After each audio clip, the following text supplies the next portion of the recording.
Good evening and welcome to the Channel Studios here in London with your international news around the world in 5.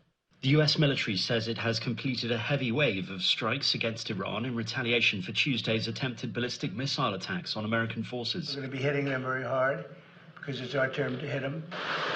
CENTCOM said it hit dozens of Islamic Revolutionary Guard Corps targets in response to Iran's firing on US bases in Jordan and at ships in the Strait of Hormuz.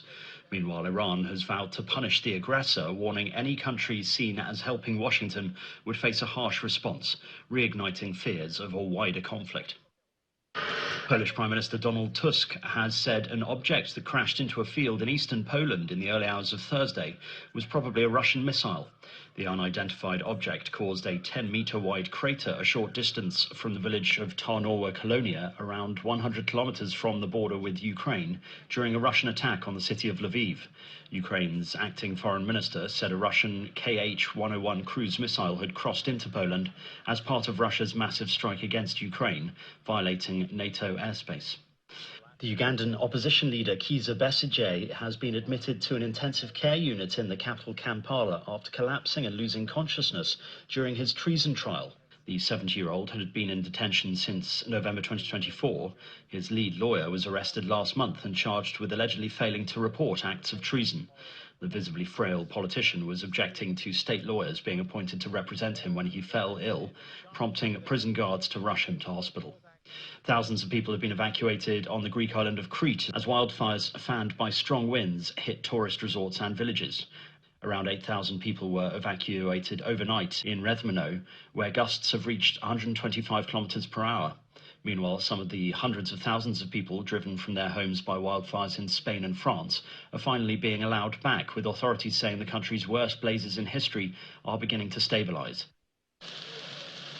Around 24,000 of the roughly 63,000 people evacuated from Madrid, Toledo and Avila have now returned, though 8 major fires are still burning. Madam President. The UN Security Council has begun straw polls to narrow down the 7 candidates hoping to succeed Antonio Guterres as Secretary General when his term ends this year. The field includes 2 African candidates, former Senegalese President Macky Sall and veteran Ugandan diplomat Olora Otunu, alongside the former Chilean President Michelle Bachelet. The unresolved wars in Iran and Ukraine dominated last week's public town hall with the contenders in New York. No volverán a haber elecciones. Nicaraguan President Daniel Ortega, who has been in power since 2007, has proposed extending his presidential term by another year. The government-controlled National Assembly is expected to approve the extension in September. It is part of a proposed constitutional reform, which also includes plans to bar members of the opposition deemed by the government to be traitors or coup plotters from running for office. The 80-year-old's rule has become increasingly authoritarian, with political opponents jailed, sent into exile and stripped of their citizenship. Ugandan opposition politician Mohamed Mwanga Kivumbi has resurfaced after 19 days missing, telling a court that he was blindfolded and beaten by his captors throughout his disappearance.